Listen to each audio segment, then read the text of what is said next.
soc un alumne primer de fotografia i avui hem fet cianotípia, que hem agafat com productes naturals. Tota la teoria que ens va explicar l'altre dia avui l'hem ficat en pràctica, molt xulo, i aprenent coses noves així de fotografia analògica. Hem posat una foto per sobre i ens ha quedat, diguéssim, el relleu, diguéssim, de la foto.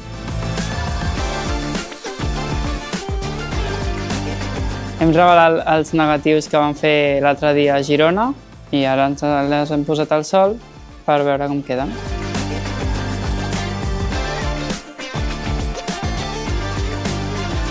Ho trobo bastant divertit, ja que també vas una mica als principis de la fotografia, de com ho feien abans, i és molt interessant.